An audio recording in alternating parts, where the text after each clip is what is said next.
Hey Google, I think it's time to start the show. Welcome to Questions and Alan with, you guessed it, Alan Furstenberg. I'm Alan, and I am here to discuss your questions about design and development for the Google Assistant. Hey Google, what do you have for me? This topic seems to confuse a lot of people. What is an intent, and what do you do with it? That is a good question. So, an intent fundamentally is what a user says or does that you're going to handle in your voice agent. And it's important to understand that this is what the user says and does, and not how you respond to that.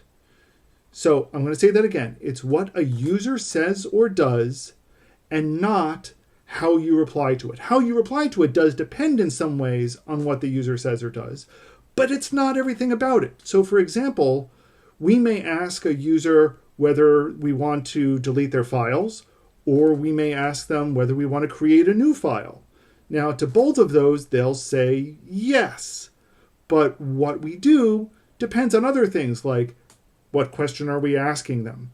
Do we even have permission to create or delete files? Is this something they're allowing us to do? So there's a lot of other parts to how we respond, but the intent represents what the user says or does. Hey Google, this is so important. I want you to say it again, please. It again, please. Really? That's okay. Fine. So I'll say it again, please. And thank you. An intent is what the user says or does, and not how we reply to it. Got it? Good. Okay. Hey Google, that's the important bit. Is there anything else? So, what are the slots in a dialog flow intent? Right, slots. So slots, sometimes called parameters and sometimes used interchangeably and whatever, slots represent the parts of what a user might say that will vary from user to user. So for example, if we've asked the question, what's your favorite color? We may have an intent that captures that response. So it will capture things like the user saying, I like blue, or green is pretty cool, or even just saying just a color itself.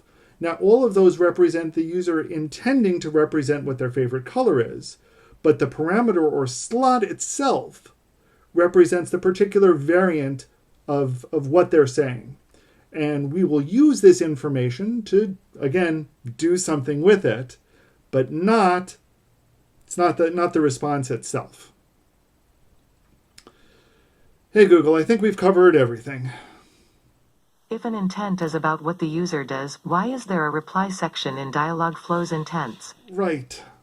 The reply section of dialog flows intent. So even though I just said that an intent represents what the user says and not how we reply, dialog flow has kind of created this shortcut because sometimes we tend to reply with a static response to what the user has said. So for example, if a user has asked for help, we might just need a static reply. We don't really need a lot of other additional context in some cases. Or if they're asking who they're talking to, we can reply with one of a bunch of different static replies. So they've kind of given it as this shortcut. But honest, for the most part, you don't want to rely on their reply section. You're going to be wanting to do it yourself. Hey Google, that deals with replies.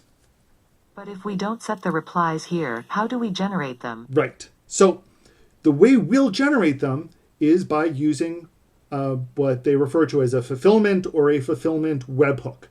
And there is a switch under the reply section that we need to turn on to indicate that we want the intent and the slots that match to be sent to our webhook when that intent matches. Then we'll be able to use things like, what intent was it that matched? What are the values that are in the slots? And what other information have we collected in the past?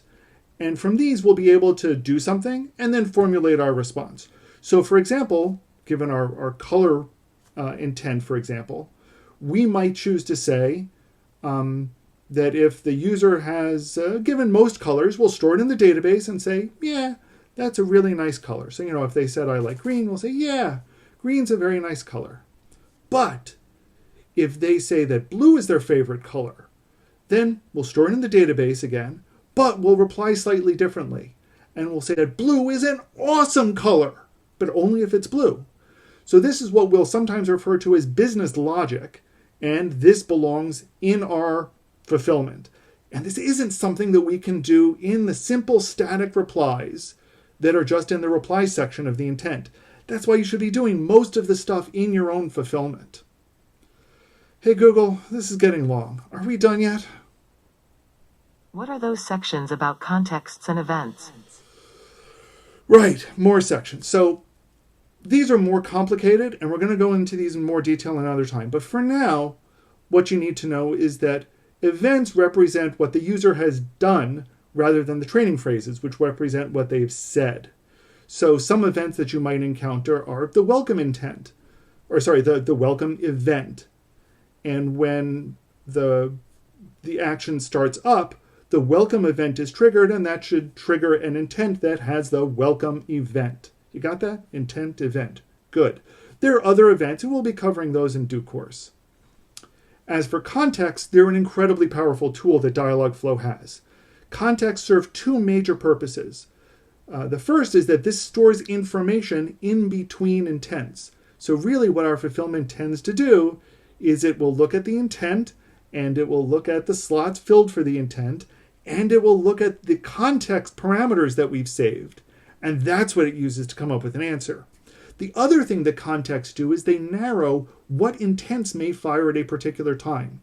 So for example, if we've got something that works with both spreadsheets and Word documents, it may keep track of which one we're dealing with at a given time and only allow certain intents to fire for one or the other.